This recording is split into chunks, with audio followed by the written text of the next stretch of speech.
You knew before anyone else in the room was paying attention, before the evidence was available to anyone who had not been watching as carefully as you had been watching, before the outcome was visible enough to generate the opinions that are now suddenly everywhere. You knew, not because someone told you, not because you had access to information that others did not, because you did what you always do. You watched, you listened, you registered the things that most people registered, and then kept going, kept processing, kept following the thread of implication past the point where other people stopped following it. You connected dots that other people did not even identify as dots, and you saw where it was going, and nobody listened. And now it has blown up exactly the way you said it would, and everybody has something to say about it.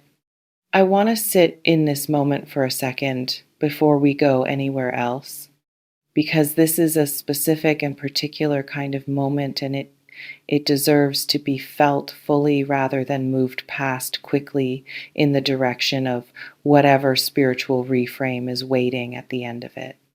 There will be time for the larger perspective. There will be time for the wisdom that gets extracted from the experience and carried forward. But right now, in the immediate space of this reading, I want to acknowledge something without softening it. You are right, completely, specifically. In the detailed, this is exactly what I said was going to happen way that is different from being vaguely right in the general direction of a thing, you saw the mechanism.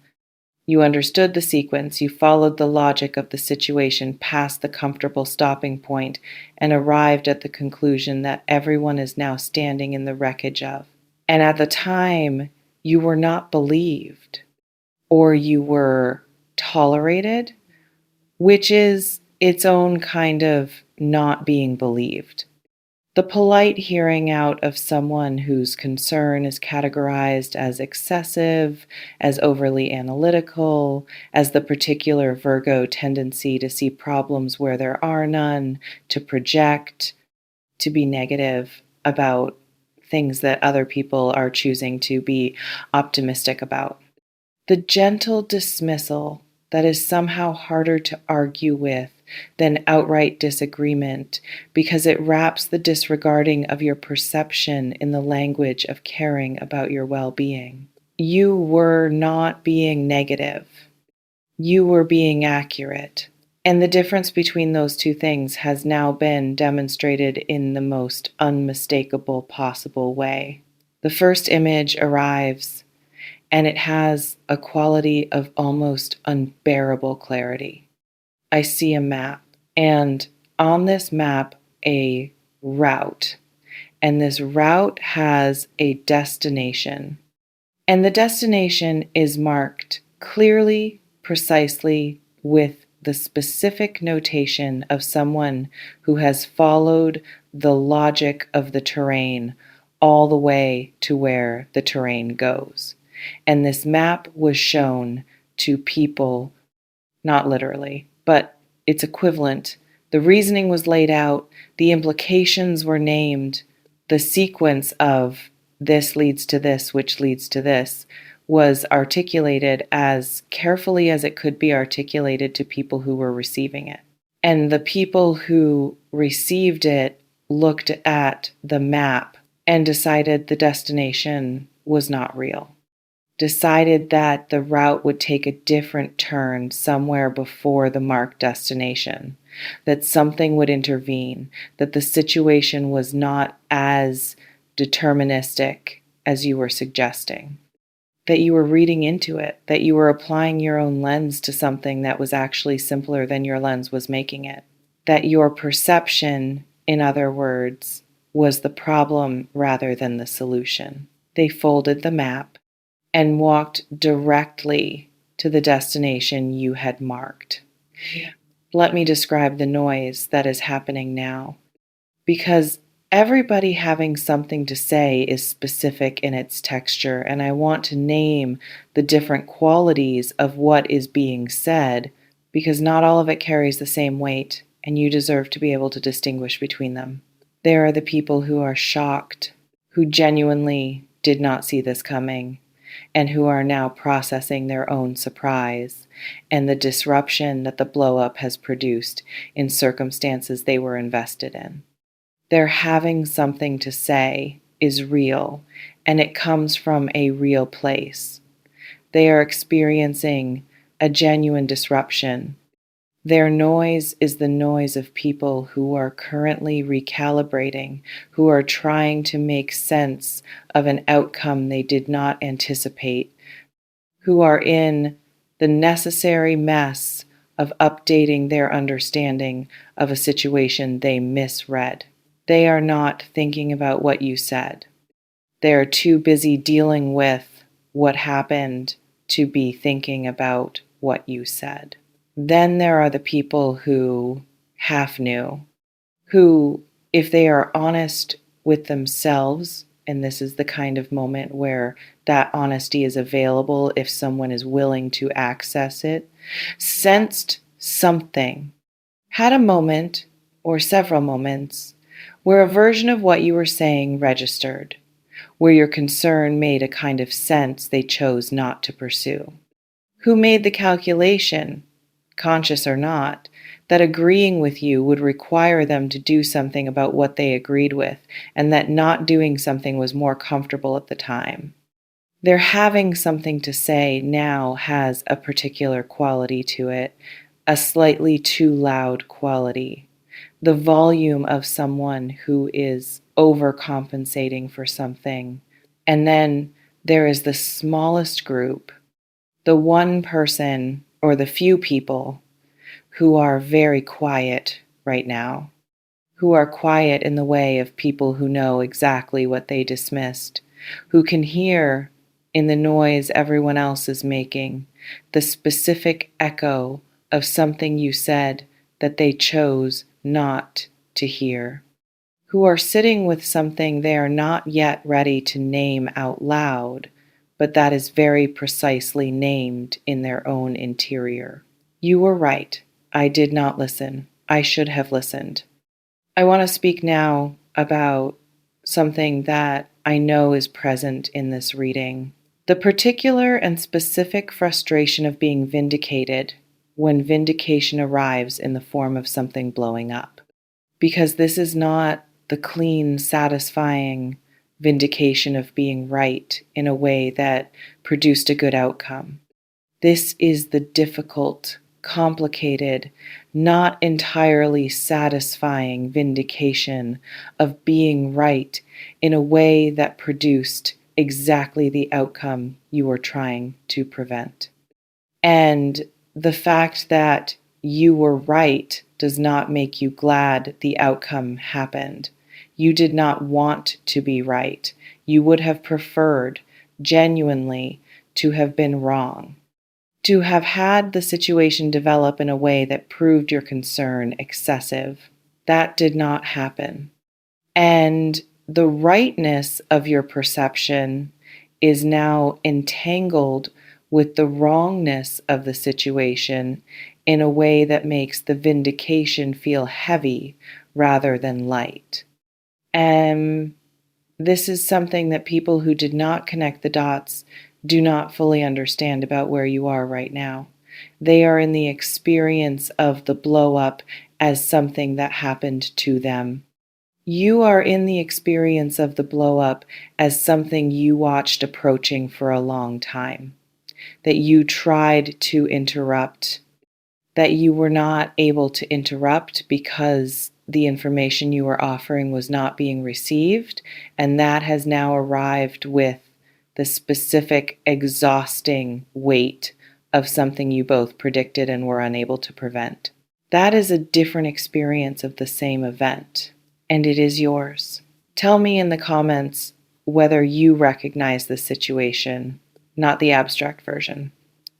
The specific one, The version where you had a clear read on how something was going to unfold, you named it to the relevant people, the naming was not taken seriously, and then the thing you named happened. Not because I need confirmation that this is a real experience, but because I know that for many of you, this reading is landing in something very current and very specific and somewhat unprocessed. And naming it, even briefly, even in a comment, even without details, is a way of acknowledging an experience that probably did not get adequately acknowledged when it was actually happening. You were right.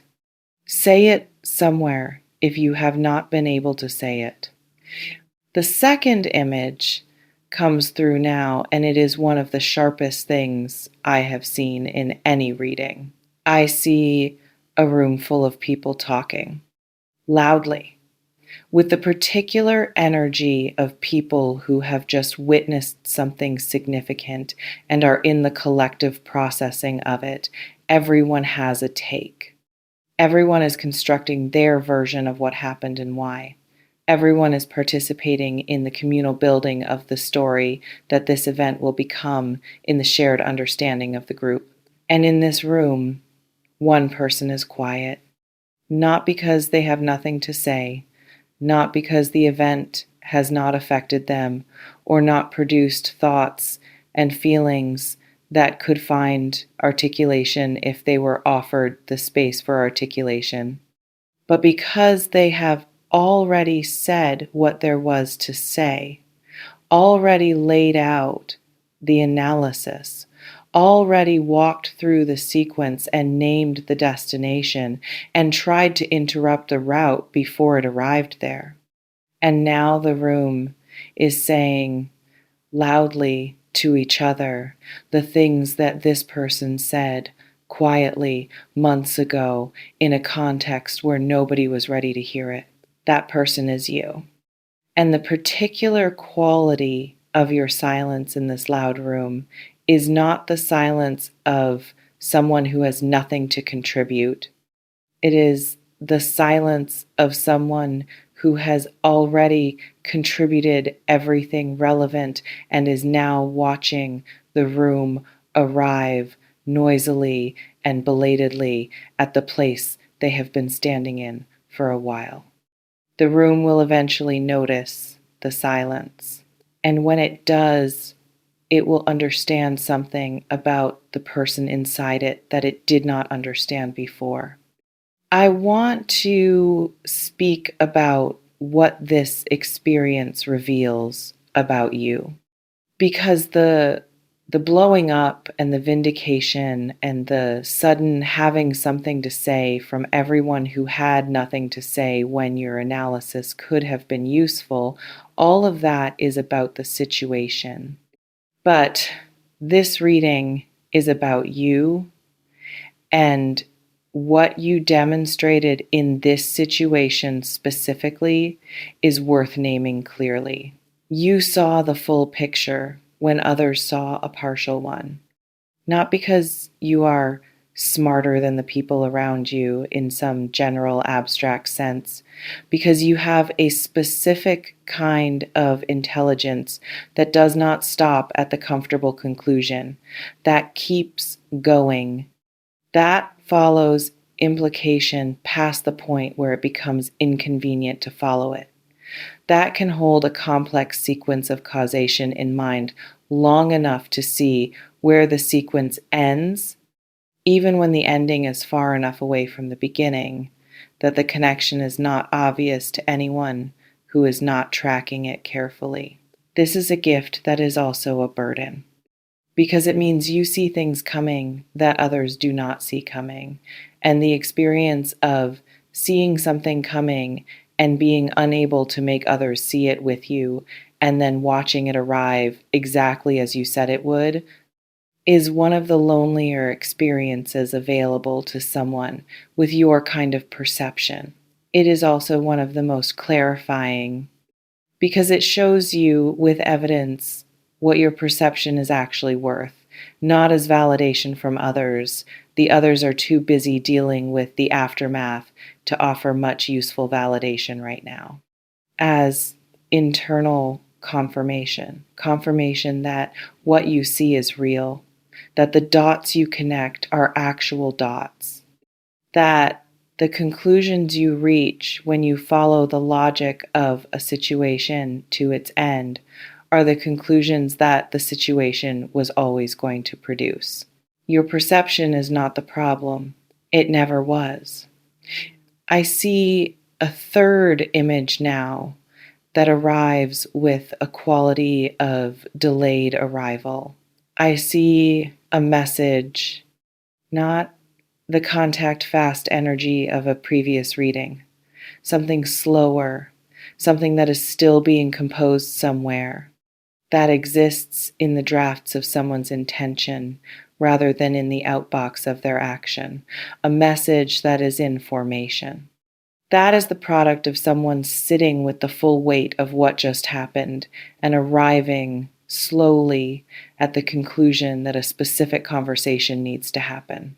A conversation with you, not in the everyone has something to say register, in the quieter, more private, more specifically directed register of someone who needs to say something to you individually, not as part of the collective processing, as a direct acknowledgement of something specific. This message is coming. It is not going to arrive with the noise of everything else that is being said right now.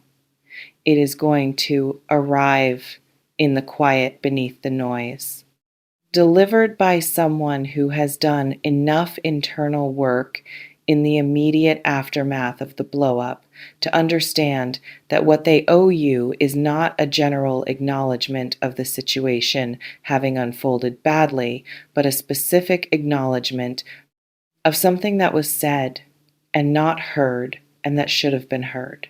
That message is still being written, but it is being written. Here is what I want you to know about the noise. It will peak and then it will settle. The having something to say that everyone is currently engaged in follows a natural arc.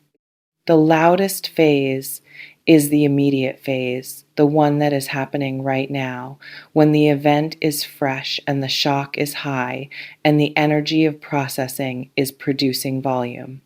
This phase does not last forever. It runs its course, and what remains after it has run its course is something quieter and more useful, a recalibrated understanding of what happened. And embedded in that recalibrated understanding, for the people who are honest enough to include it, is a recalibrated understanding of who was paying attention before it happened, of who connected the dots, of who tried to name what they saw coming and was not adequately heard.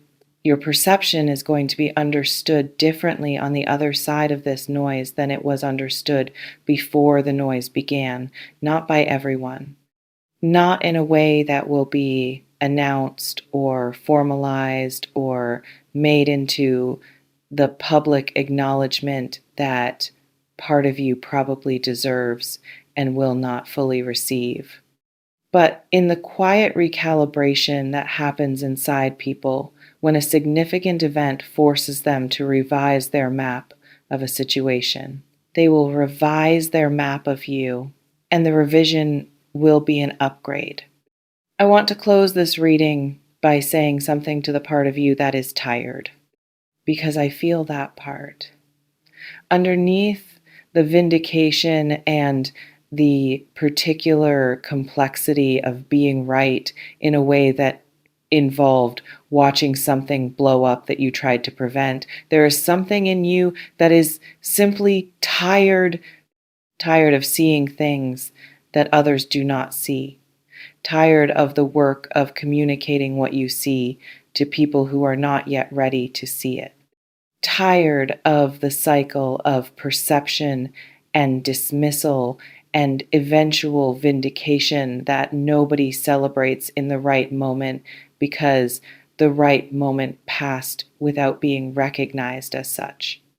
That tiredness is legitimate, and it deserves acknowledgement that has nothing to do with the blow up or the vindication or what everyone now has to say about it. You have been carrying the weight of accurate perception in environments that were not built to receive it. That is work. Real, ongoing, largely uncompensated work that your nervous system does on top of everything else your life requires of it. The constant processing, the constant calibration, the constant navigating of the gap between what you see and what others are willing to see. That is exhausting, and you are allowed to be exhausted by it. You are also allowed to know in the same moment as the exhaustion that the perception causing the exhaustion is one of the most significant things you carry.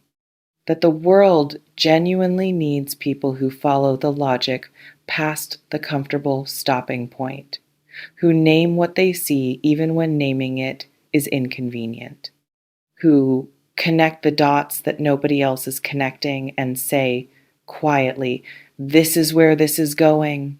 The world needed you to see this. It just was not ready to hear it when the hearing could have changed things. That is the world's limitation, not yours. Keep seeing, Virgo. Keep connecting the dots, even when the room is not ready, especially then, because someone in every room you enter is watching more carefully than the noise suggests. And they are learning from you, whether they know it yet or not.